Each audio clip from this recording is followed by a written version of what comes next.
27 நாம யோகங்கள் இருக்கிறது. நட்சத்திரங்களை சார்ந்து தான் நாம யோகங்கள் செயல்படுகிறது அப்படிங்கிறத வந்து நான் நிறைய மீட்டிங்கில் சொல்லியிருக்கேன். 27 நட்சத்திரங்களும் 27 நாம யோகங்கள் ஒன்று இணைந்தது தான்.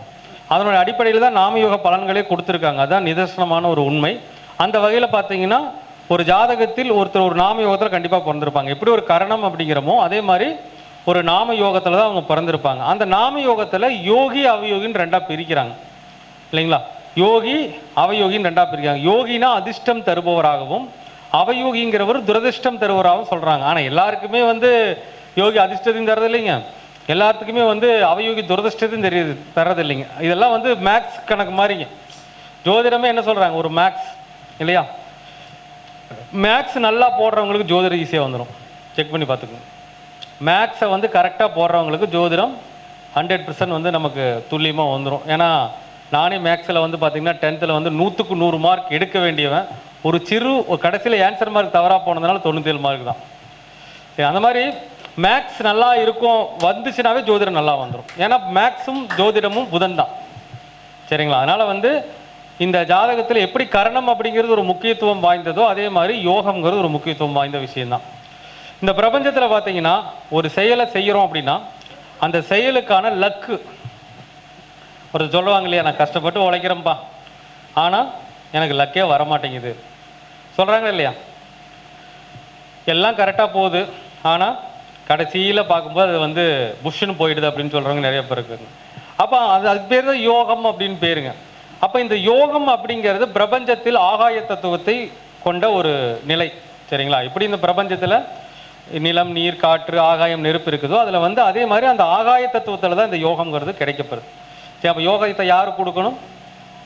கடவுள் கொடுக்கணும். ஆகாய தத்துவம்னாவே கூட கடவுள் தான். சரிங்களா? அதனால் வந்து ஒரு ஜாதகத்தில் யோகி நல்லதை செய்வாரா அப்படிங்கிறத பற்றி ஒரு 2 ஜாதகம் நம்ம வந்து இப்போ ஆய்வுக்கு எடுத்துக்க போகிறோம். அந்த அம்மா எங்கேங்க ஜாதகம் 8 வரை போயிருக்காங்களா? சரி, அடுத்த ஆய்வில் பார்த்துக்குவோம். அடுத்து கொடுங்க ஜாதகத்தை போட்டுருங்க. இவங்ககிட்ட இருக்கு.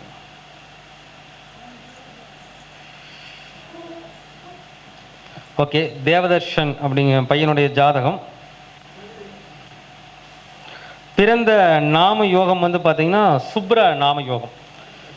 இந்த சுப்ர நாம யோகத்துக்கு யோகி யார் அப்படின்னா சந்திரன். அவயோகி யாருன்னா புதன்.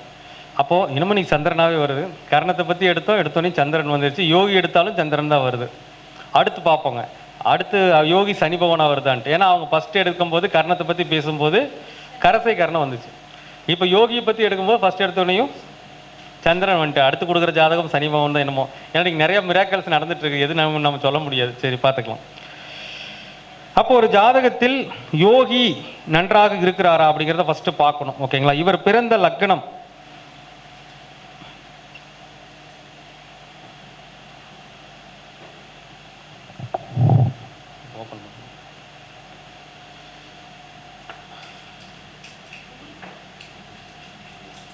நேர் எதிர்ஸ்தானத்தில் நிஷ்பலம் அடைஞ்சிருவார். அப்போனா திக்பலத்தை இழப்பார். ஆனால் ஒரு கிரகம் திக்பலத்தை இழந்தாலும் அது இருக்கிற பாதம் வந்து புஷ்கர பாதம்.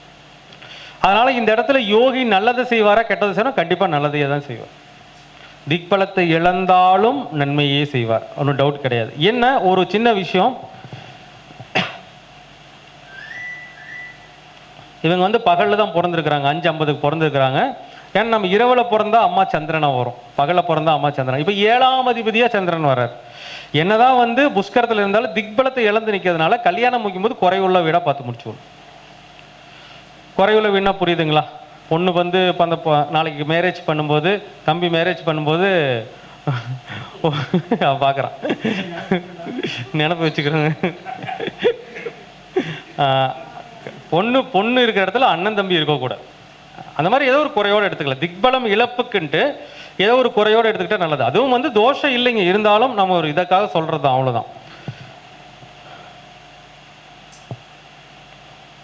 கிட்டத்தட்ட சந்திரன் பார்த்தீங்கன்னா 203.45 டிகிரியில் இருக்கிறாரு. கூடவே வந்து சனி பகவான் 202.45 இருக்காரு. 1 டிகிரி வித்தியாசத்தில் தான் இருக்காங்க.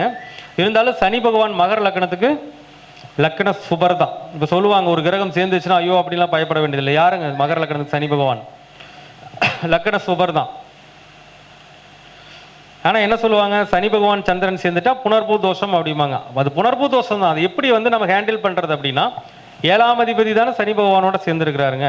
தாமத திருமணம், புரியுதுங்களா? சனி பகவானா யாருங்க? தாமதம். ஏன்னா சந்திரன்னா வந்து 2.25 நாளுக்கு ஒருக்கா ஒரு ராசி விட்டு ராசி இடம் பெயர்ந்துருவார். ஆனால் சனி பகவான் 2.5 வருஷத்துக்கு ஒரு காத்தா வந்து இடம் பெயர்வார். ஆனால் இதில் யார் ஜெயிக்கிறாங்க?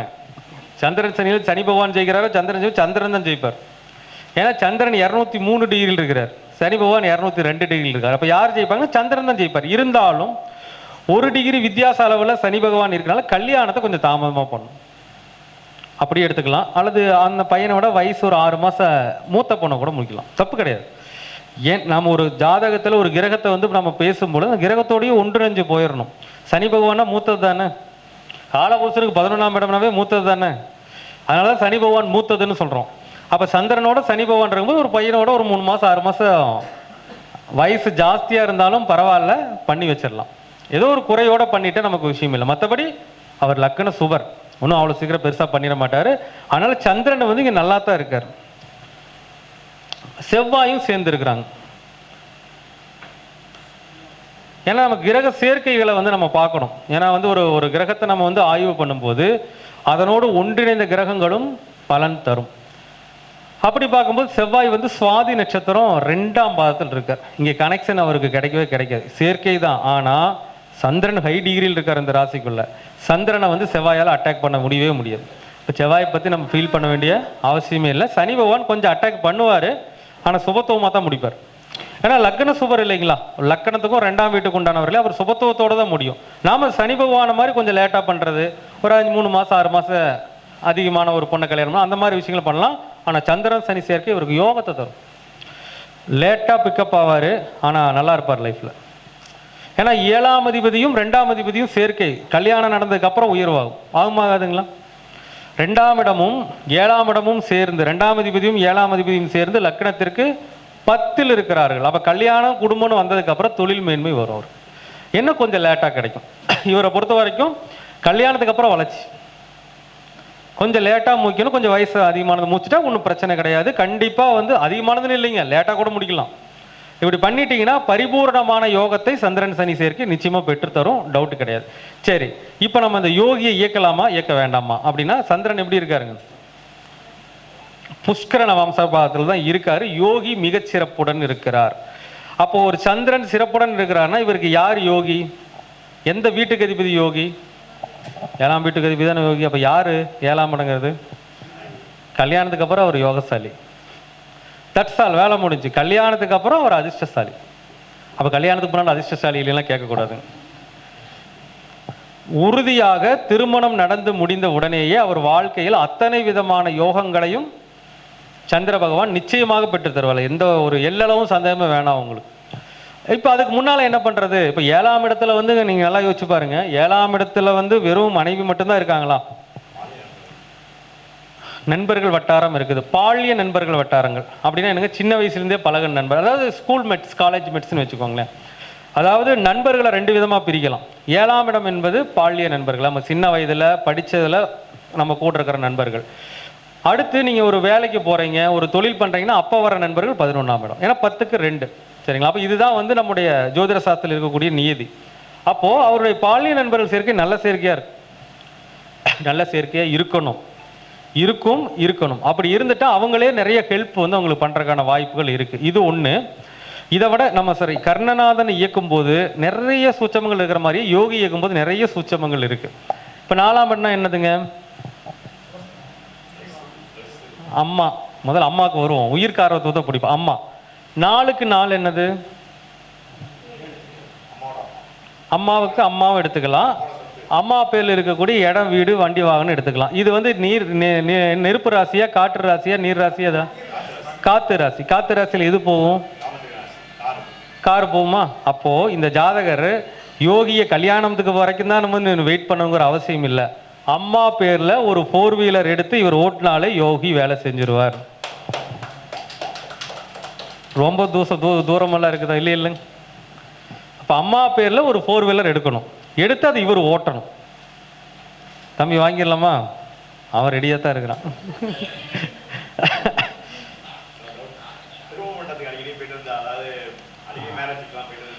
மேரேஜுக்கு வரும்போது போயிட்டு வரலாம், ஒன்றும் தப்பு இல்லை, மேரேஜுக்கெல்லாம் கூட்டு போயிட்டு வரலாம். இருந்தாலும் அனுதினமும் மேரேஜ் என்னைக்காச்சும் ஒரு நாள் வர்றது, அந்த யோகி எப்பாச்சும் ஒரு கதை பிடிக்க முடியும். ஆனால் இது அனுதினமும் யோகம். அப்போ அம்மா இருக்கக்கூடிய காரில் இவர் அழைச்சிட்டு, இப்போ அம்மா பேர் இருக்கிற வண்டியில் இப்போதைக்கு அழைச்சிட்டு போனாலே இப்போ கார் வச்சுருக்கீங்களா?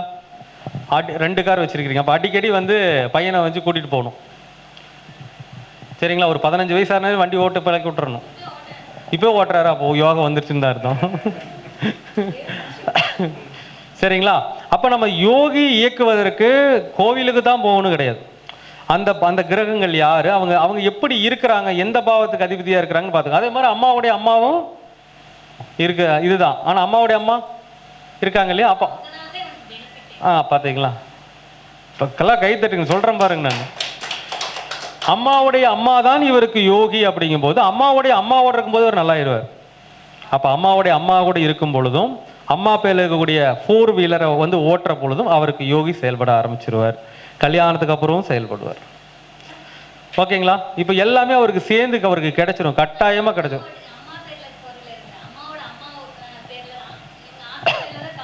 அது வேற, அது வேற பாவகம். உங்க அம்மா பேரில் வாங்கி ஓட்டணும், உங்க பேரில் வாங்கி ஓட்டணும். ஐயோ, சரி, அம்மாவுடைய அம்மா கூட இருந்த வேண்டியதான். அவங்க கூட தான் இருக்கிறாங்களா, இல்லை தள்ளி இருக்கிறீங்களா? தள்ளி இருக்கீங்க, கொஞ்சம் கூட இருக்கணும், அவங்க வீட்டுக்கு அடிக்கடி அழைச்சிட்டு போகணும், அது போகிறாங்க. சரி, ஓகே. அப்போ அந்த மாதிரி சில விஷயங்களை பண்ணிக்கலாம். இல்லைன்னா அடுத்த ஆப்ஷன் இருக்குது. யோகிக்கான கோவில் சந்திரன் பலம் பெறும் பொழுது எந்த கோயிலுக்கு போகலாம்? சூப்பர், வேலை முடிஞ்சுங்க. சந்திரன் வந்து புஷ்கர நவாம்சத்தில் இருக்கிறாரு. அப்போ அடிக்கடி திருப்பதி கூட்டி போயிட்டு வரணும். அடிக்கடி திருப்பதி போனாலே அவருக்கு யோகம் கிடைக்கும். திருப்பதி கூட்டி போயிருக்கீங்களா? அப்போ நிறைய திருப்பதி கூட்டி போகணும். அடுத்து சந்திரன் அப்படிங்கிறது பச்சரிசி உணவுகள் நிறைய சாப்பிடணும். வெண்பொங்கல்லாம் இருக்குங்களா, நிறையா கொடுங்க. வெண்பொங்கல் சாப்பிடுவே தம்பி? இனிமேல் டெய்லி வந்து காலையில் மத்தியானம் 3 வேளை சாப்பிட்டுக்கோ. அவன் பார்க்குறான். சரி, அப்போ வெண்பொங்கல் உணவுகள் வந்து கொஞ்சம் நிறையா சாப்பிடணும். சந்திரனாவே வந்து அம்பாள் அடிக்கடி பக்கத்தில் அந்த பகவதி அம்மன் இந்த மாதிரி அம்மன் கோயில்கள் அடிக்கடி கூட்டு போய், இது வந்து அர்ச்சனை செய்யக்கூடிய ராசி, காத்து ராசி. அம்மன் கோயிலுக்கு போய் என்ன பண்ணலாங்க, திங்கக்கிழமை கூட்டு போய் ஒரு 2 விளக்கேற்றி அர்ச்சனை பண்ணலாம். ஒரு 2 சுற்றி வரலாம், ஒரு 11 சுற்றி வரலாம். ஆனால் இங்கே மெயினாக வந்து அர்ச்சனை பண்ணணும். விளக்கேற்றி அர்ச்சனை பண்ணிங்கனாலே கிடைக்கும் அம்மன் கோவிலில். ஸோ இந்த மாதிரி விஷயங்களை ஃபாலோ பண்ணும்போது அவங்களுக்கு யோகி செயல்பட ஆரம்பிச்சிருவார். சரிங்களா? அது அம்மா பேரில் வண்டி 4 வீலர் வாங்கிட்டா நல்லது, அதை வாங்கக்கூடாதுன்னு வேறு சொல்கிறாங்க. அவங்க ஜாதகம் எப்படியும் நமக்கு தெரியல. சரி, பார்த்துக்கலாம், ஒன்றும் பெரிய விஷயம் கிடையாது. ஓகேங்களா? அப்போ இந்த மாதிரி இயக்குனாவே அவங்களுக்கு யோகம் செயல்பட ஆரம்பிச்சிருவாங்க. அது கல்யாணத்துக்கு அப்புறம் நல்லாவே இயங்க ஆரம்பிச்சிடும். ஏன்னா மனைவி வந்ததுக்கப்புறம் அந்த உயிர்காரத்துவம் எப்போவுமே வந்து கடைசி காலம் வரைக்கும் ஒன்றிணைந்து செல்லக்கூடிய ஒரு வாழ்க்கை அப்படிங்கிறனால அது நல்லாவே செயல்பட ஆரம்பிச்சிடும். சரிங்களா? வேறு ஏதாச்சும் யோகிக்கு வேறு ஏதாச்சும் வேணுமா? போதும் இல்லைங்களா? ஆமாம், திருப்பதி இருக்குது, அம்பாள் இருக்கிறாங்க, அம்மாவுடைய அம்மா இருக்கிறாங்க, எல்லாம் ஃபாலோ பண்ணிக்கலாம். அடுத்து மனைவி பின்னால் மனைவி இருக்கிறாங்க, எல்லாமே யோகமாக மாறிடும். ஏன்னா 2ஆம் அதிபதி 7ஆம் அதிபதியும் சேர்க்கை பெற்று 10ல் இருக்கும் ஒன்று திருமணத்திற்கு பிறகு மிகப்பெரிய யோகம். சரிங்களா? ஓகே, நன்றி.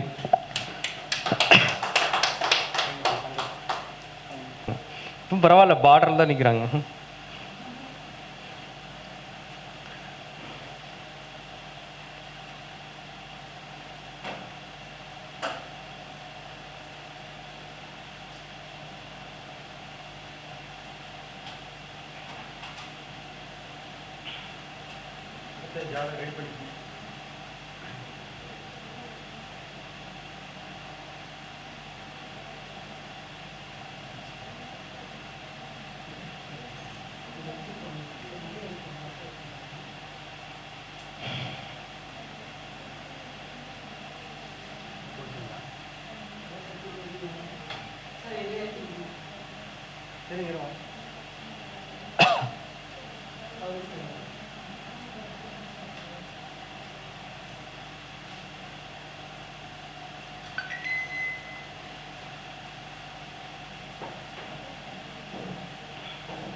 ஐயா, லக்கணம் மகர லக்கணம் வாங்கய்யா. மகர லக்கணமேவா? இங்கே சனி பவன் வந்துட்டாரு பாருங்க. காம்பினேஷன், அதாவது ஏதோ ஒரு காம்பினேஷன் அந்த அந்த 2 கரணத்துக்கு பொருந்தின மாதிரியே இங்கே 2மே மகர லக்கணம் பாருங்க.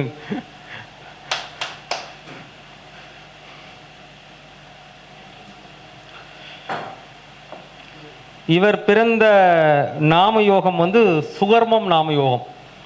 சுகர்ம நாம யோகத்துக்கு யோகி வந்து செவ்வாய். சரிங்களா? செவ்வாய் எங்கே இருக்காருன்னு பார்த்தீங்கன்னா லக்னத்துக்கு 9ஆம் இடத்துல சுக்கிரனோட சேர்ந்து இருக்கிறார்.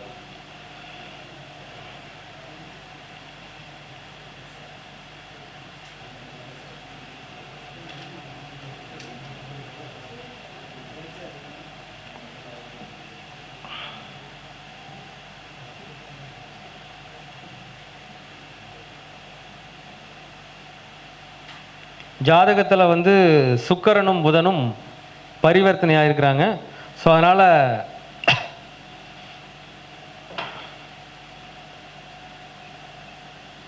புதன் சேர்க்கை இங்கே வந்து உருவாகுது.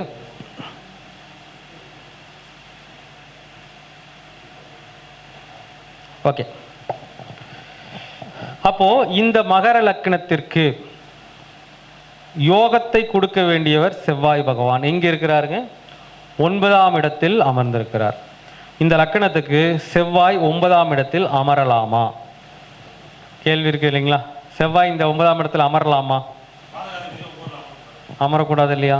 அப்போ உங்களுக்கு யோகி வேலை செய்வாங்களா, செய்ய மாட்டாங்களா? இந்த லக்கணத்திற்கு யோகியாக இருக்கின்றவர் லக்கண பாவி. உங்களுக்கு யோகியே பாவி, பாவியே யோகி, எப்படி வேணாலும் வச்சுக்கலாம். அப்போ இந்த இடத்துல செவ்வாய் இங்கே போய் உட்கார்றது நல்லதா கெட்டதா? ஒரு ஜாதகத்தில் கடுமையான பாதகத்தை கொடுக்க வேண்டிய அதாவது பாதகத்தை உடையவர் பாக்கியஸ்தானத்தில் அமரும் பொழுது பாதகத்தினுடைய தன்மை அதிகமாக இருக்குமா கம்மியாக இருக்குமா? அதிகமாக இருக்கும். அதெல்லாம் விஷயம் இல்லைங்க. பாதகாதிபதி வலுத்தாலே பிரச்சனை தான். அது திரிவோணமா இன்னும் வலுவடையுதுன்னு அர்த்தம் உங்களுக்கு. ஆமாம், புதன் கூட செவ்வாய் திசை வரும்போது புதன் அட்டாக் பண்ணுவார். அவருக்கு செவ்வாய் திசை வரப்போறது இல்லை. ஏன்னா அதுக்காக செவ்வாய் புதன் தோசை மோசம்னு சொல்ல முடியாது. ஏன்னா அந்த திசை வரும்போது மோசத்தை பண்ணும். மற்றபடி இந்த செவ்வாய் இந்த இடத்தில் இருப்பது கடுமையான தோஷத்தை கொடுக்கிறது. அப்போ இவர் அந்த யோகியை இயக்கலாமா, வாழ்வியல் பரிகாரம் பண்ணலாமான்னு ஒரு கேள்வி இருக்கும். ஆனால் இதுக்கு முன்னால் பார்த்த ஜாதகம் யோகத்தை பயங்கரமாக இயக்கலாம்னு சொன்னோம். இவரை மட்டும் இயக்கக்கூடாதுன்னு சொல்லிட்டோம். என்ன பண்ணுவார் அவர்? ஆனால் இவர் ஜாதகத்தில் யோகி இவரை நிச்சயமாக வாழ வைப்பார். வாழ்வியல் பரிகாரமெல்லாம் செய்ய தேவையில்லை. நீங்கள் பழனிமலை முருகன் கோவிலுக்கு நித்தமும் செல்ல வேண்டும். என்ன சார் இது பாதகாதிபதின்ட்டீங்க, 9 எடுத்துட்டீங்க, பழனிமலை போக சொல்கிறாங்க, எனக்கு ஒரே மண்டை சுத்துது. என்ன ஜாதகத்தில் செவ்வாய் பகவான் தான் மிக குறைந்த பாகையில் இருக்கிறார். சரிங்களா? அப்போ ஒரு ஜாதகத்தில் ஒரு லக்கணத்தினுடைய யோகி லக்கணத்திற்கு பாவியாகி, யோகி பாவியாகி குறைந்த பாகைக்கு செல்வதால் யோகி பலம் பெற்றவராக மாறிவிடுகிறார். சரிங்களா? அப்போ நீங்கள் எங்கே போகணும்? செவ்வாய்க்கிழமை அன்னைக்கு பழனிமலைக்கு கிளம்பிட வேண்டியதான். நீங்கள் பழனிமலை போயிருக்கீங்களா? அடிக்கடி போங்க. அது இப்போ இருக்கிற நிலைமைக்கு நீங்கள் அடிக்கடி போனீங்கன்னா பவர் நிறைய கிடையாது. இடம் வீடு பிரச்சனை, வீட்டில் இது ஓடுதா? நிறைய ஓடுதா? நீங்கள் பழனிமலைக்கு மட்டும் செவ்வாய்க்கிழமை போயிட்டு வாங்க. 100% வந்து உங்களுக்கு வெற்றி வந்து உண்டு. நீங்கள் பிறந்தது வந்து உத்திராட நட்சத்திரத்தில் பிறந்திருக்கிறீங்க. செவ்வாய் இருக்கிறது உத்தரத்தில் தான் இருக்குது, 19ஆம் நட்சத்திரத்தில் தான் இருக்குது. கண்டிப்பாக அதிர்ஷ்டத்தை சொல்லக்கூடிய நட்சத்திரத்தில் தான் இருக்குது. அதனால் நீங்கள் கண்டிப்பாக நீங்கள் என்ன பண்ணுங்கள், செவ்வாய்க்கிழமை விடாமல் பழனிமலைக்கு போயிட்டு வந்துக்கிட்டே இருங்க. 100% உங்களுக்கு வந்து கருணாநாதன் ஹெல்ப் பண்ணுவார். சரிங்களா? 100% ஹெல்ப் பண்ணுவார். உங்கள் பேரில் ஏதாச்சும் இடம் வாங்கியிருக்கீங்களா? இது வரைக்கும் வாங்கணும். காரணம் அதாவது யோகியை இயக்கிறதுக்கு வாங்கணும். இது யோகி யாருங்க? 4ஆம் அதிபதி தானே. 4ஆம் அதிபதியே பாதகாதிபதி. அப்படிங்கும் போது எப்போ உங்கள் பேரில் ஒரு லேண்டு வாங்குறீங்களோ அன்னைக்குலேருந்து உங்கள் வாழ்க்கை மேலே வந்துடும். உங்களை கையில் பிடிக்க முடியாது. எங்களுக்கே கேமரா எடுக்க வருவீங்களே நம்ம தெரியாது. ஏதாச்சும் பெரிய பெரிய விஐபி ஃபங்க்ஷனுக்கு தான் அப்புறம் போவீங்க. ஆள் அனுப்பிவிட்டோம். நாங்கள் வந்து வேற ஆள் வந்தால் நாங்கள் வந்து கேமரா மாற்றிடுவோம். ஏன்னா அவர் நமக்கு ராசியானவர் இல்லையா? அவர் இருந்தால் தான் ஆகும். ஏனுங்க? ஆமாம், செவ்வாய் வேற பாசகன் சார்வன், அதெல்லாம் விஷயமே கிடையாதுங்க. அதாவது யோகாதிபதி யோகி வந்து அவயோகியாகி லோ டிகிரிக்கு போயிருக்கிறார். யோகி பாதகாதிபதியாகி லோ டிகிரிக்கு போனதுனால செவ்வாய் அதிர்ஷ்டம் கொடுப்பார். இன்னும் அவர் கருணநாதன் ஆக்டிவேஷன் பண்ண ஆரம்பிக்கல சார். யோகி இன்னும் அவர் ஆக்டிவேஷன் பண்ண ஆரம்பிக்கல. ஏன்னா இவர் தான் 4ஆம் இடம் இன்னும் இடத்த பிடிக்கவே இல்லையே. அது 1 சென்டோ 2 சென்டோ அடைச்சி போயிட்டு போய் ஒரு சின்னதாக ஒரு 1/2 சென்ட் பிடிச்சா கூட போதும்.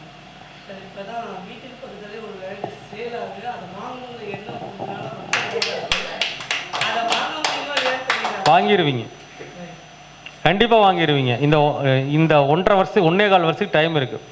கடனை உடனே வாங்கியாச்சு வாங்குங்க. நீங்கள் அந்த இடத்த மட்டும் வாங்கிட்டீங்கன்னா அதுக்கப்புறம் உங்களுடைய லைஃப் ஸ்டைல் மாறிடும். வாழ்க்கையில் நீங்கள் உயர்ந்த இடத்துக்கு போக ஆரம்பிச்சிருவீங்க. நீங்கள் அடுத்தடுத்து படிப்படியாக உங்களுடைய வாழ்க்கை பலன் அப்படிங்கிறது மேலே போயிட்டு, ஏன்னா இது வந்து நிலராசி இல்லைங்களா?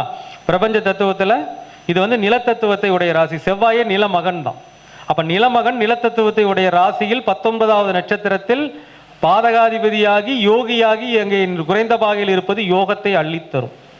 நீங்கள் பண்ண தப்புன்னா இத்தனை நாளாக உங்கள் பேரில் இடம் வாங்காமல் இருந்தது தான். கண்டிப்பாக வாங்கிடுவார். 2027 மார்ச் இல்லைங்க, மேக்குள்ளே மேக்ஸிமம் வாங்குறதுக்கான வாய்ப்பு இருக்குது. நல்லாவே இருக்குது. அது நல்லா இருக்குதுங்கிறத நாங்கள் சொல்கிறோம், அதெல்லாம் யோசிக்க வேணாம். கடனை உடனே வாங்கியாச்சு அந்த இடத்த வாங்குங்க, வாங்கிடுவீங்க. பழனி போனீங்கன்னா கண்டிப்பாக வாங்க வச்சுரும் கிரகம். வாங்கிட்டீங்கன்னா அதுக்கப்புறம் உங்களுக்கு யோகம் தான். அதுக்கப்புறம் அந்த யோகம்ங்கிறது படிப்படியாக நீங்கள் அடுத்த நிலைக்கு நீங்கள் போவீங்க. பழனி மேலே அடிக்கடி போங்க, இடத்த வாங்குவீங்க, மறுபடியும் வாழ்க்கையில் மேலே போயிட்டே இருப்பீங்க. அதான் சொல்கிறேன், நமக்கு கேமரா எடுக்க வருவாராங்கிறது தெரில. கண்டிப்பாக நடக்கும், 100% நடக்கும். நம்ம நடக்கிறது தான் நடக்கும்னு சொல்லுவோம், நடக்கான்ட்டுருவோம். அப்போ அதுக்கான விஷயங்கள் கண்டிப்பாக உங்களுக்கு வழி வகுக்கும். கண்டிப்பாக நீங்கள் ஜெயிச்சிருவீங்க. ஓகேங்களா? நன்றிங்களா? சொல்லுங்க எதோ சொல்ல வந்தீங்க? மைக்கிலே கேட்போமா? ஐயா, இது ஓகே, நிலம் வாங்கலாம் அப்படிங்கிற எண்ணம் சமீபமாக, அது வீட்டு ஒட்டி பக்கத்துலேயே இருக்கிற இடம் இப்போ தான் க்ளீன் பண்ணிட்டு விற்கிறேன்னா ரொம்ப ரேட் அதிகமாக இருக்குது. ஆனால் சுத்தமாக ஒன்றும் இல்லை, ப்ளைனாக இருக்கேன். அது ஏதோ ஒரு வகையில் வந்து வாங்கணும் அப்படிங்கிற என்னது ட்ரை பண்ணிகிட்ருக்கேன். வாங்கலாம் அப்படின்ட்டு வாங்கிடுவீங்கன்னு சொல்லிட்டீங்க, ரொம்ப நன்றி. பழனிக்கு போகணும் அப்படிங்கிற இப்போ பக்கமாக போயிட்டு வந்தேன். எப்போல்லாம் பழனிக்கு போகிறோமோ ஏதோ ஒரு சின்ன சண்டை சச்சரவு தடங்கள்னு ஏதோ ஒன்று அட்டி ஊட்டி பண்ணி தான் போக வேண்டியதாக இருக்குது. அது ஏன்? அவர் கேட்ட கேள்வி ஏன் வந்து நான் வந்து பழனி போகலான்னு நினைக்கிறேன், போக விட மாட்டேங்குது. கரெக்டாங்க, எப்படியாச்சும் கஷ்டப்பட்டு போகிறேன், ஏன் போக விட மாட்டேங்குது? அது ஒரு கேள்வி இருக்குங்களா? ஏன் போக விட மாட்டீங்கன்னா, நமக்கு வந்து குரு நல்லா இருந்தால் தான் எந்த கோயிலுக்கு டக்குன்னு போயிட்டு வர முடியும். அப்போ குரு நீச்சம் இல்லையா? அதான் எங்கேயும் கர்மா உள்ள வரும் இல்லையா? உங்களுக்கு வராமல் இருக்காது இல்லையா? திக்பலமானாலும் நீச்சம் தானுங்க. என்னமோ சொல்லுவாங்களா, அமைச்சராக இருந்தானு கால் உடஞ்சு போனோம் தானே, என்ன பண்ண நடக்கவா முடியும்? அந்த மாதிரி தான் ஒரு கிரகம் நீச்சமாக கிடக்கும்போது அதுதான் தடை, வேற ஒன்றும். அதான் சொல்லிங்களா, ஒருத்தர் கோயிலுக்கு போக முடியவே மாட்டேங்குதுன்னா குரு பலம் இல்லாமல் இருக்கும். சரிங்க, அடுத்து புதன் கொஞ்சம் பலம் இல்லாமல் இருக்கும். இதில் ரெண்டில் ஏதாவது ஒரு காரணம் தான் நமக்கு ஒரு வித்தியாசமாக இருக்கும் தவிர மற்றபடி ஒன்றும் பிரச்சனை இல்லைங்க. ஆட்சியாக தான் இருக்கு. குரு தான் காரணம்.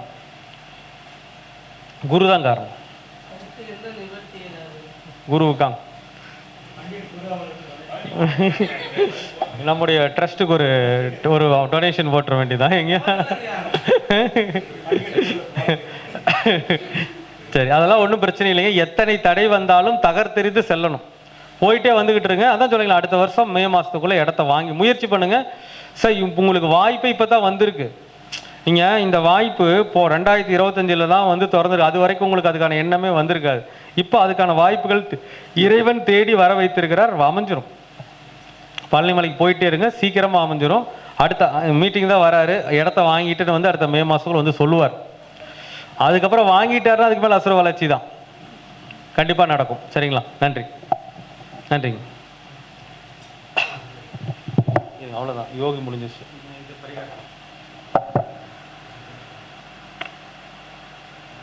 அடுத்தபடியாக பார்த்தீங்கன்னா, இந்த உங்கள் கூட நான் நிறைய பேசியிருக்க மாட்டேன்.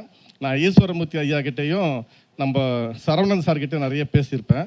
அதில் ஈஸ்வரமூர்த்தி ஐயா கிட்ட என்ன சொல்லுன்னா, சார் உண்மையிலே உங்களுடைய ஒர்க் வந்து எக்ஸலண்ட்டு சார், ரொம்ப கிரேட் சார் அப்படின்னுவேன்.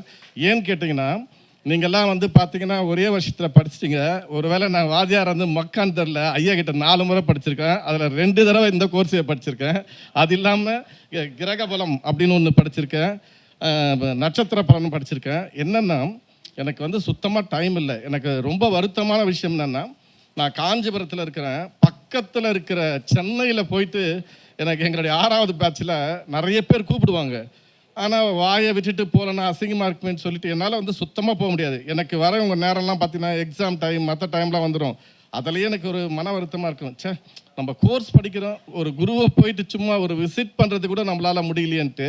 ஏன் அப்படி சொல்கிறேன்னா, இவரை மாதிரி ஒரு குரு கிடைக்கிறதுக்கு நீங்கள்லாம் தவம் இருந்திருக்கணும். நான் வந்து மற்றவங்க மாதிரி புகழ்ந்து போகிறதுக்கெலாம் சொல்ல. அவருடைய கிளாஸ் அருமையாக இருக்கும்.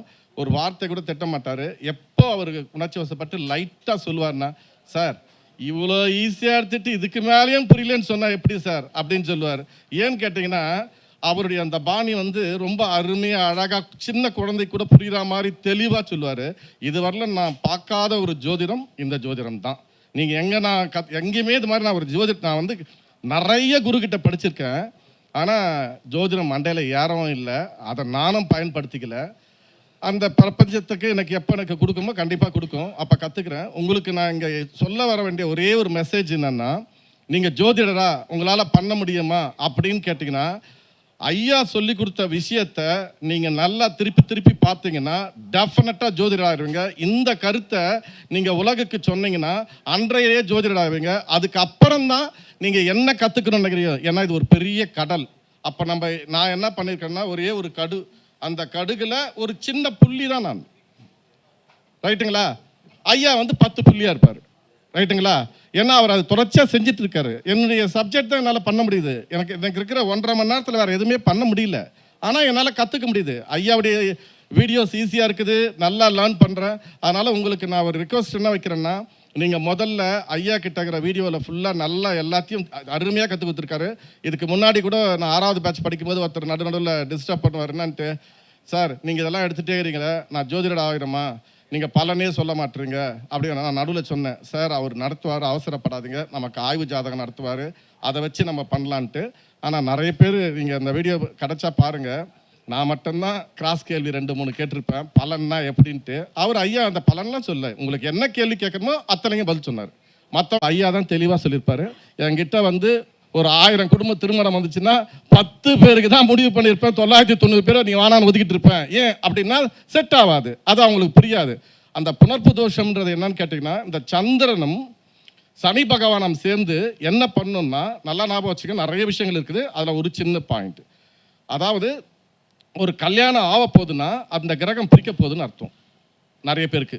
அது வேறு விதத்தில் இருக்குது. அப்போ நம்ம என்ன பண்ணணும், ஜோதிடராக இருந்தாருன்னா, நம்ம திருமண பொருத்தத்துக்கு வரும்போது அந்த 2 பேரையும் உட்கார வச்சு இதுக்கு புணர்ப்பு இருக்குதுன்னு தெரிஞ்சால் ஒரு பேப்பரில் அவங்க பேரண்ட்ஸ்கிட்டையும் இவங்க பேரண்ட்ஸ்கிட்டையும் உறுதிமொழி வாங்கிக்கணும். சார் ஏன் சார் இப்படி வாங்கணும் அப்படின்னு கேட்குறீங்களா? ஒரு அப்பா என்ன பண்ணுவார், பொண்ணுக்கு 1 கோடி ரூபாய் சொத்து வச்சுருப்பார். நாளைக்கு கல்யாணம் நடக்கும் போது இன்றைக்கி வச்சுருப்பார், அது நிச்சயம். ஆனால் அவர் ஒரு அப்பாவி. ஒரு கல்யாணம் ஆகிறதுக்கு 2 மாதத்துக்குள்ள யாரோ ஒருத்தர் கேட்டான், 2 நாளில் தந்துடுவான்னு இவர் எடுத்துன்னு போய் அடகு வச்சிருவார். ரைட்டுங்களா? அதுக்கப்புறம் இவருக்கு கிடைக்காது, கல்யாணத்தில் பிரச்சனை வரும். இப்போ என்ன சொல்லுவார் தெரியுமா அவர்? நான் எப்போ சொன்னேன் அதுக்கு தான். அப்போ நீங்கள் ஜோதிடராக இருக்கிறீங்கன்னா முடியாதெல்லாம் ஒன்றுமே கிடையாது. அதுக்கு அந்த அணுகுமுறையை நீங்கள் நல்லா கற்றுக்கணும். ஒருத்தருக்கு வந்து செவ்வாய் ராகு இருக்குதுன்னா கண்டிப்பாக திருமணத்தை நல்லா அனலைசஸ் பண்ணணும். அது வந்து எப்படி சொல்கிறதுன்னு தெரியல, அது நிறைய மெத்தட்ஸ் இருக்குது. நீங்கள் நட்சத்திர பலன்லாம் ஐயா சொன்னாருங்க பாருங்கள், நீங்கள் நடத்திருப்பாரு. உண்மையிலே வேறு யாருமே கூட அவ்வளோ சிம்பிளாக சொல்லியிருக்க மாட்டாங்க. நட்சத்திர பலன் மட்டும் அது 10% தான் வரும்.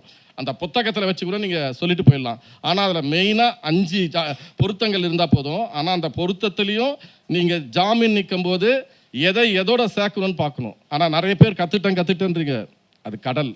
அப்போது நம்ம கற்றுக்கிட்டோம்னா ஒரே ஒரு பாடம் தான் நல்லா கற்றுக்கிட்டோம். ஐயா சொல்லி கொடுத்த வாழ்வியல் பரிகாரம் மாதிரி உலகத்தில் வேறு வாழ்வியல் பரிகாரமே கிடையாது. நீங்கள் அதை செய்ய உங்களுக்கு தானம் தர்மம் பண்ண கிடச்சிக்கிட்டே இருக்குங்க. பணம்ன்றது ஒரு பெரிய விஷயம் இல்லை. ஒரு மனுஷனை வந்து அட் பண்ணக்கூடாது. நான் இதுவரையிலும் பார்த்துங்க, நான் எதுவுமே பண்ணல, அந்த கரணம் முடக்குது. ஆனால் முயற்சி பண்ணுறேன் போகிறதுக்கு. இருந்தாலும் என்னால் முடிந்தது எந்த ஜீவனுக்கும் தீங்கு நினைக்கிறதில்ல. நான் எல்லாருக்குமே கொடுக்குறேன். அதாவது வந்து நீங்கள் சொல்கிற மாதிரி ஐயா சொல்கிறது கரெக்டு தான். இப்போ தலைப்பகுதினா அந்த மூல வளர்ச்சியில் அதை கொடுக்கணும். நான் மொத்தம் எல்லா குழந்தையுமே கொடுக்குறேன். நான் பார்த்தீங்கன்னா இங்கே திருச்சியில் கூட மாதம் 1500 ரூபாய் கொடுத்துட்ருக்கேன். நான் கொடுத்ததை பற்றி உங்களுக்கு பிரபஞ்சத்தில் சொல்லலை. நீங்கள் கொடுக்க உங்களுக்கு நன்மை வரும் தான் சொல்கிறேன். அதை சொல்கிறது தவறு தான். என்னத்துக்கு சொல்கிறேன்னா, நீங்கள் யாருக்கெல்லாம் அந்த அனாதைகள், அதுக்கப்புறம் வந்து இந்த முதியோர்கள் இவங்களுக்கெல்லாம் நீங்கள் எந்த வகையில் வந்து பல வகையில் கொடுத்தீங்கன்னா அந்த வகையில் உங்களுக்கு வந்து ஒரு நன்மை வந்து சேரும். அதே மாதிரி சார் சொல்கிறது 100% உண்மை. நீங்கள் கர்ணநாதனை வணங்கணும், முடக்கு வணங்கணும், அதெல்லாம் செய்யணும். இது வரல நான் என்னுடைய குருமார்கள் நிறைய பேர் இருந்தாலும் இந்த பரிகாரத்தில் கோயிலுக்கு சொல்கிற மாதிரி முட்டாள்தனமான பரிகாரம் எதுவுமே கிடையாது. ஐயா கரெக்டாக சொன்னார், இந்த கோயிலுக்கு தான் போகணும், நீங்கள் போகக்கூடாது, போனீங்கன்னா நிறைய தரம் போய் பாரு அப்படின்னு தைரியமாக சொல்லுவார். ஆனால் எனக்கு தெரிஞ்சு ஒரு ஜோதிடம் சொல்கிறதுக்கு இல்லை. அப்படி சொன்னீங்கன்னா இடக்கு மடக்கா என்ன சொல்லுவாங்கன்னு கேட்டிங்கன்னா, அப்படியா அவருக்கு என்ன தெரியும், நீ போய் அதை வழிபடணும். அவன் வழிபட என்னாச்சு, இங்கே வச்சுருந்தான் அவர், அப்புறம் இங்கே அப்புறம் நடுரோட்டுக்கு வந்துடுவார். ஸோ அதனால் நான் வந்து சாரை புகழ்ந்து சொல்லணும்லாம் சொல்லவே இல்லை. அவருடைய பாடங்கள் என்னால் நிறைய நாள் அட்டன் பண்ணியிருக்கேன், சில நாட்கள் அட்டன் பண்ண முடியாது விட்டுட்டு இருக்கேன். ஆனால் இப்போ கூட எனக்கு தோல்வி என்னென்னா, நீங்கள் கூட சொல்லலாம் சார் 4 தடவை 2 தடவை ஃபுல் கிளாஸ் போனீங்க, 2 தடவை 4 தடவை படிச்சிருக்கீங்களே, இப்போ மேற்கொண்டு படிப்பீங்களான்னு. அதெல்லாம் நமக்கு தெரியாது. நம்ம வந்து அந்த அறிவை தேவைப்படுது எடுத்துகிட்டே இருக்கிறோம். ஒருவேளை இந்த பிரபஞ்சத்தில் எனக்கு 2 மாதம் கிடச்சதுன்னு வச்சுங்களேன், அவர் கொடுத்த அந்த வீடியோ ஃபுல்லாக நான் பாதி கொஞ்சம் எழுதி வச்சுருக்கேன். அது இல்லாமல் எனக்கு ஈஸ்வரன் ஐயா வந்து நிறைய ஹெல்ப் பண்ணியிருக்காரு. அவருடைய இதுவும் ஜெராக்ஸ் போட்டு வச்சுருக்கேன், ரைட்டுங்களா. இன்னும் நிறைய பார்த்து அதை வந்து நிறைய பேருக்கு திருப்பி சொல்லணும். நான் என்ன சொல்கிறேன்னு சொல்லும்போது பயந்து பலன் தராது, இது நம்மளுக்கு பண்ண முடியாதுன்னு எப்போ நம்ம நிற்கிறோமோ அங்கே ஃபெயிலியர் ஆகிடும். ஒரு ஜோதிடர்னா நீங்கள் திருப்பி சொல்லணும். நான் வந்து சரவணன் சார்கிட்ட கேட்கும்போது அவர் வந்து தைரியமாக சொல்லுவார். அதே மாதிரி பாஸ்கர் சார்கிட்ட நான் சொல்ல வேண்டியதே இல்லை. எந்த ஒரு விஷயமா இருந்தாலும் அவர் டப்புன்னு எனக்கு வந்து பிரபஞ்சம் கொடுத்த அறிவு என்னன்னு கேட்டால், அவர் எனக்கு ஒரு நாள் திடீர்னு ஃபோன் பண்ணுறாரு. என்னத்துக்கு பண்ணுறாருன்னு தெரியல. சரி நம்ம கிளாஸில் தான் இருக்கிறாரு, பேசிகிட்டே இருக்கிறேன். ஒரு விஷயத்த சொல்கிறாரு. இதை மாதிரி இறப்பை பற்றி சொல்லும்போது நான் சொன்னேன்னா இல்லை அவரே கரெக்டாக சொல்லிட்டாரா தெரியல, இந்த கோயிலுக்கு போங்க பண்ணுங்கன்னாரு. அந்த விஷயத்த நான் விட்டுட்டேன். 3 மாதம் இன்னொருத்தர் எனக்கு ஃப்ரெண்ட், அவரும் மதன் ஐயான்னு சொல்லி ஒரு ஜோதிடர். அவர் வந்து நான் இந்த கதையை சொன்ன பிறகு நீங்கள் இங்கே வராதிங்கன்னு நைட்டு வாங்க நான் உங்களுக்கு சொல்கிறேன் அப்படின்னு சொல்லிட்டு அவர் சொன்ன அதே தாட்டை சொல்கிறாரு. அதே கேரளாவுக்கு அதே பரிகாரம் பண்ணணும் அப்படின்னு சொல்லிட்டு. அப்போ பிரபஞ்சம் எனக்கு என்ன கொடுக்குது, நன்மை பண்ண தயாராக இருக்குது. அதை யார் பண்ணணும், நான் பண்ணணும். நான் இன்னும் பண்ணாமல் இருந்தால் அந்த பலனை நான் அனுபவிக்க முடியாது. நம்ம அடுத்தவங்களை குறை சொல்லிட்டு இருந்தால் குறை சொல்லிகிட்டே தான் இருக்கலாம். அதனால் குறைகளை காட்டிலும் நிறைகளை பாருங்கள். எந்த மனிதர்களும் ஹட் பண்ணாதீங்க, யாரையும் கோபிச்சுக்காதீங்க. யாராவது சொன்னால் எடுத்து 2 தடவை 3 தடவை சொல்லுங்கள். இந்த பிரபஞ்சத்தில் நல்லது செய்யுங்க. ஒருவேளை தப்பு பண்ணிட்டா அவங்கக்கிட்ட 2 வார்த்தையை சொல்லிட்டு வருங்க, இப்படி தான் நடக்குங்க. அப்போ நீங்கள் வருத்தப்பட்டு பிரயோஜனம் இல்லை. உங்களுடைய குழந்தைகளுக்கு நல்லது நடக்கணும்னா நீங்கள் நல்ல விஷயங்களை செய்யுங்க அப்படின்னு சொல்லுங்கள். இல்லைன்னா நான் வந்து இப்போ உங்களுக்கு கதை சொல்ல வரல. என்னுடைய ஹவுஸ் ஓனர் அம்மா ஒருத்தர் வந்து பார்ட் டைம் டீச்சராக இருந்தாங்க. அவங்க வந்து எந்த தப்புமே பண்ணலை. ஆனால் அந்த பிரபஞ்சத்துக்கு கிடச்சது என்னன்னு கேட்டால், ஒரு இன்சார்ஜ் அம்மா என்ன பண்ணிட்டாங்க, இந்த மாதிரி அவங்களுக்கும் பிடிக்கல, அவ்வளோதான். அந்த பார்ட் டைம் டீச்சரை எப்படி வெளியே தூக்கணும்னு சொல்லிட்டு ஐடியா பண்ணி வெளியே தூக்கிட்டாங்க. சரி சார், இதுக்கு என்னதுக்கு சார் நீங்கள் பேசுகிறதுக்கும் சம்மந்தம் அப்படின்னு கேட்டிங்கன்னா, 3 பேர் வந்து அவங்கள பழி வாங்கிட்டாங்க தேவையில்லாமல். அவங்க எந்த தப்புமே பண்ணல. அவங்க வந்து 1.5 மாதம் ரொம்ப வீட்டில் வேதனையில் உட்காந்துருந்தாங்க. ஏன் அப்படின்னா, எதிர் வீடு பக்கத்து வீட்டிலாம் நினைப்பாங்களே, நம்ம டெய்லி ஸ்கூல் போச்சு இப்போ என்ன போவே இல்லையே கேட்பாங்கள்ல. அந்த பயம் அவங்களுக்குள்ளே இருந்துச்சு, இன்ஃபீரியாரிட்டி காம்ப்ளெக்ஸ் இருந்துச்சு. அவங்களும் என்கிட்ட சொன்னாங்க, நானும் எம்எல்ஏ எங்கெங்கெல்லாம் எனக்கு தெரியுமா எல்லா வகையிலும் முயற்சி பண்ணேன், போவேன், ஃபெயிலியர். ஆனால் அந்த பிரபஞ்சம் கொடுத்தது என்ன தெரியுமா, அந்த எஸ்எம்சி லீடர் வந்து அந்த அம்மாவை அநியாயமாக சொன்னதால் 1.5 மாதத்தில் அந்த அம்மா வண்டியிலேருந்து ஆக்சிடெண்ட் ஆகி வாய் உடச்சிக்கிட்டு 10 நாள் ஹாஸ்பிட்டலில் படுத்தாங்க. அந்த ஜென்ஸ் வாத்தியர் வந்து ஒருத்தர் மோசமானவன், அவன் தான் கம்ப்ளைண்ட் பண்ணான், அவன் செத்தே போயிட்டான். பட் அவங்களால நான் சொல்ல, பிரபஞ்சத்துடைய பலன். 3வது ஒரு அதிகாரி, அந்த அம்மா நான் சொன்னேன், பாருங்கள் உங்கள் பலனை நீங்கள் அனுபவிக்க தான் போகிறீங்கன்ட்டு. அப்போ ஒருத்தர் மட்டும் என்கிட்ட சொல்லிட்டு இருந்தார் ஃப்ரெண்டு, அப்படியா வேணாப்பா நீ சொல்லாத பண்ணார். நான் எங்கப்பா சபித்தேன், அவங்க பலனை அவங்க அனுபவிப்பாங்க. லாஸ்ட்டில் பார்த்தா அவங்க அம்மாவுக்கு ரொம்ப மோசமாகி கஷ்டப்பட்டுருக்காங்க. இதுதாங்க பிரபஞ்சம். இந்த பிரபஞ்சத்தை நமக்கு தரதை நம்ம கரெக்டாக செஞ்சால் வாழ்நாளில் நிம்மதியாக இருக்கலாம். உண்மையிலே சொல்கிறேன், இந்த வாழ்வியல் பரிகாரம் தான் சக்ஸஸ். கோவில் பரிகாரம் சக்ஸஸ் இல்லைன்னு சொல்ல. ஒருவேளை ஐயா மாதிரி நாலேஜ் வந்து இந்த கோயிலுக்கு போகலாம், நம்ம கற்றுக்கிறது தான். இந்த கோயிலுக்கு போகக்கூடாதுன்னு தெரிஞ்சிச்சுன்னா அப்போ எந்த பரிகாரம் சொல்லலாம்னா கோவில் பரிகாரம் சொல்லலாம். அதை விட சிறந்த பரிகாரம் வாழ்வியல் பரிகாரம். இந்த பரிகாரம் எனக்கு தெரிஞ்சு எந்த ஒரு ஜோதிடரும் சொன்னதில்லை, நானும் அதை வந்து அந்த அளவுக்கு கேட்டதில்லை. ஆனால் நம்ம கிட்ட இருக்கிற பணம் வேஸ்ட் ஆகும்னு யார் நினைக்கிறோமோ அவங்க வாழ்நாளில் கீழே தான் தள்ளப்படுவார். ஐயா சொல்லும்போது எனக்கு என்ன பிடிச்ச விஷயம்னு பார்த்தீங்கன்னா, நிறைய தான தர்மங்கள் பண்ணியிருப்பார். எனக்கு சார் நான் அதெல்லாம் கவலைப்படுறதில்ல, காசெல்லாம் எவ்வளோன்னு பார்க்க மாட்டேன் சார், நான் பண்ணுறேன், கடவுள் எனக்கு தராரு அப்படின்னு சொல்கிறாரு. அதுதான் உண்மை. இன்றைக்கு கூட பார்த்தீங்கன்னா ஏதோ ஒரு என்ன சொல்கிறது சாதாரண ஒரு பர்சன் மாதிரி ஒன்றுமே தெரியாத மாதிரி நின்றுட்டு இருக்காரு. பார்க்கறதுக்கு நமக்கே என்னடா இது இப்படி இருக்கிறாரு சார் அப்படின்னு தோணுது. உண்மைதான், ஜோக் சொல்ல, வேற யாருன்னா பார்த்தானே. இப்போ அவர் பேச ஆரம்பிக்கும் போது என்ன ஆகும், அந்த புயல் இடிமழையெல்லாம் வரும், அது வரலைங்க, எதுவுமே தெரியல. அதனால் அவருடைய பெருந்தன்மையை வந்து காட்டுது. உண்மையிலே நீங்கள் நான் சொல்கிறேன் ஐயா, உங்களுக்கு உங்கள் மிஸ்ஸஸ்க்கு மிக்க நன்றிங்க ஐயா. உங்களை மாதிரி ஒரு குரு கிடைக்க நான்லாம் கொடுத்து வச்சுருக்கணும். நான் என்ன முடிவு பண்ணியிருக்கிறேன்னா, நான் ஒரு ஜோதிடர் ஆவேன்னா ஐயா தான் எனக்கு குரு. எப்படின்னா அந்த விஷயங்களை நான் வெளியே சொல்லும்போது எனக்கு ஒரு பப்ளிசிட்டி கிடைக்கும். அதுக்கப்புறம் என்னை யாரும் ஜோதிடர் இல்லைன்னு சொல்ல மாட்டாங்க. நான் என்னென்ன கற்றுக்கிறோமோ அது அப்புறம் கற்றுக்கலாம். அதெல்லாம் வித்தைகள், அந்த பலன் வித்தைகள்லாம் அப்புறம். அதாவது நாடியில் போயிட்டு உனக்கு எத்தனை குழந்தை இருக்குது, அதாவது சிலது சொல்லலாம் சிலது சொல்ல முடியாது, அது வேறு விஷயம். அதுக்கப்புறம் நிறைய விஷயங்களை சொல்லலாம். அப்போ அந்த டெக்னிக் கற்றுக்கிறதெல்லாம் லேட்டர், ரைட்டுங்களா? நீங்கள் ஒரு ஜோதிடர் நிலைச்சு நிற்கிறேன்னா இந்த இடத்துல நின்றுட்டிங்கன்னா நீங்கள் தான் ஜோதிடர். அதனால் இதை மட்டும் தெரிஞ்சுங்க சார். அதே மாதிரி யாராவது இங்கே யாரும் தப்பு பண்ண மாட்டீங்க. இருந்தாலும் யாராவது தவறாக பேசியிருந்தா கூட சும்மா ஜோக்கு கூட கிரிட்டிசைஸ் பண்ணிடாதீங்க யாரையும். அந்த பாவம் நம்மளை சேரும். ஏன்னு கேட்டிங்கன்னா, ஒரு குரு அவ்வளோ சொல்லி கொடுத்து இவரை மாதிரிலாம் வந்து இது இத்தனை நாள் நீங்களாம் வந்து நினைக்கிறீங்க சார் 200 சரி, சார் வந்து ஒவ்வொரு கிளாஸும் வந்து அதிகமாக தான் எடுப்பார் தவிர கம்மியாகவே எடுக்க மாட்டார், நாட்களையே பார்க்க மாட்டார். எங்களுக்கெல்லாம் பார்த்தீங்கன்னா ஒரு 20 பேர் இருந்திருப்பாங்க சார் 6வது பேட்சில் உங்களுக்கு மேரேஜ் ஆகும்போது எதுவும். ஆனால் 2 பேருக்கு பார்த்தாரு, ஒருத்தருக்கு 2 பேர் பார்த்தாரு ஐயா. 2 ஜாதகம் பார்த்தாரு, நிறைய டைம் கொடுத்தாரு, உங்கள் டவுட்டை கிளாரிஃபை பண்ண சொன்னார். என்னென்னா எங்களுக்கு நீங்கள் 8th பேட்சோட உண்மையிலே 6th பேட்ச் வந்து ரொம்ப அருமையான பேட்ச்சு. சிரிப்பு நிறைய இருக்கும். சார் ஜோக் அடிப்பார், நாகவேணின்னு ஒரு மேடத்தை போட்டு கலாசிட்டே இருப்பார். அது போகிற டைமே தெரியாது. அவங்க ஒரு ஸ்டேஜில் சார் அவங்களுக்கு வரலன்னு தெரிஞ்சா சார் நான் தூங்க போகலாமான்னு கேட்டு போயிடுவாங்க. அது மாதிரி அந்த நீங்கள் வந்து யாராவது சார் சொல்லுங்கள் சார் 11 மணி வரலும் விழிச்சிருந்து சந்தோஷமாக ஜோதிட கிளாஸை வேறு எந்த இடத்துலனா பார்த்துருக்கீங்களா? உங்களுடைய வாழ்நாளில் எங்கேயுமே பார்க்க முடியாது. காரணம் என்ன? நடத்துகிற முறை, அணுகுமுறை. சார் வந்து உங்களுக்காவது இப்போ சீக்கிரம் வந்துட்டார் இந்த பேட்சில். அந்த பேட்செல்லாம் வந்து ரொம்ப லேட்டாக வருவார். நாங்கள் ரொம்ப நேரம் காத்துக்கிட்டு கதெல்லாம் பேசிட்டு அதுக்கப்புறமும் இது பண்ணுவோம். ஸோ அந்த மாதிரி எனக்கு கிடைச்ச குருவுக்கு மீண்டும் ஒரு முறை வந்து நன்றி கூறி விடைபெறுகிறேன். நன்றி சார், ரொம்ப நன்றி.